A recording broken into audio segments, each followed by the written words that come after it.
Evet, birinciden sizlerge biz çoğun rastçılık bildiremiz. Buna azırkı kılıp atkan işiңер, çın aytыш керек, el üçün bolуп атат da. Азыр ушундай коңшу мамлекеттерде дүйнө жүзү боюнча мына бүгүн 160 мамлекетке жетти ушул оору түрү. Мына коңшу мамлекеттер Өзбекстан, Казакстан мына күндөн күнгө ушул оорунун саны өсүп атат да. Bir топ күндөн бери аракет кылып иштеп аттык. Бирок тилекке каршы мына кече түндө бизде дагы ушу аныкталды. 3 адамыбыз Сузак районунан ушу Ажыга барганда, Кичи Ажыга барганда катталды да. Кудай сактасын, ушул 3 адам менен токтосун деп ниет кылып атабыз, тилек кылып атабыз. Эми бирок ал адамдар келип, канча адамдар менен мына туугандар менен жолукту, контакт кылды. Мына биздин ош шаарыбызда деле 12 адам бар экен. Бирок алар тактап, Кудайга шүгүр ден соолуктары жакшы. Түндөтөн бери мына алар тактап, азыр обсервацияга жаткыздык, мына изоляторгачы. Ошону карап атабыз да. Бирок бардык нерсени мына алдын алайлы деп аракет кылып атабыз. Мындай нерсени Кудай сактасын, бизде мындай болгон эмес. Бул маска деген, ушу маска дүйнө жүзү боюнча азыр проблема болуп атат да. Мына мен сиздер түшүнүп турам, мына өзүңөр дагы үй бүлөдө ата-энеңер дагы кооптонуп атса керек, баягы үйгө эле келе бербей, мындай маска тигип кыйналып атат деп. Эми бирок согушта деле, 41-жылдык согушта деле элибиз биригип ушундай согушту жеңгенбиз да. Күнү түнү тылда ата-энелер иштеп, үйдөгү иштеп дегенде.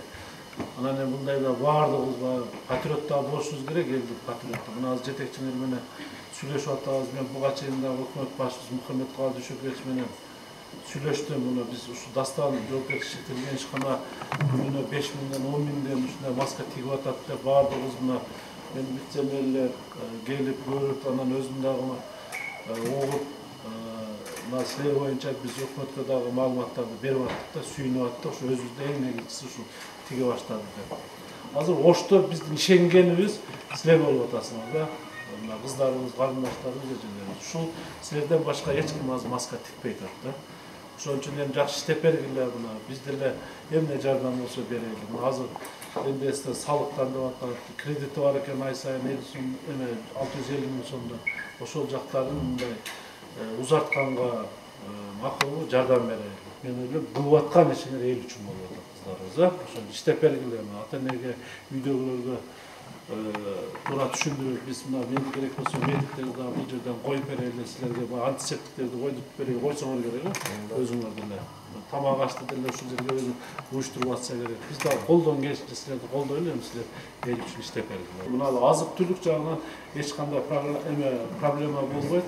Эң негизгиси азык-түлүк бизге Белоруссия, Россиядан келет экен. Казакстан, Өзбекстан менен деле мына элдерге чек койдук.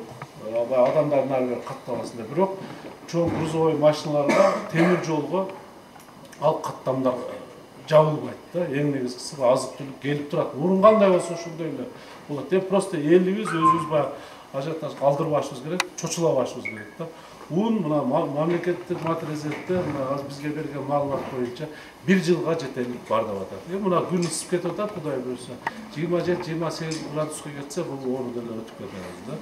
Ошон үчүн эч кандай un, азык-түлүктөр эме кылбагыла. Макулбу? Мына эгер сиздерге керек болсо, силер сыртка чыкпагыла, биз ушул жерге портфель менен алып келип, мына өзүңөргө жетекчиңерге берели, кийин айлык акыларын эсептешип аласыздар. Бул жагынан биз уюштуруп берели. Макулбу?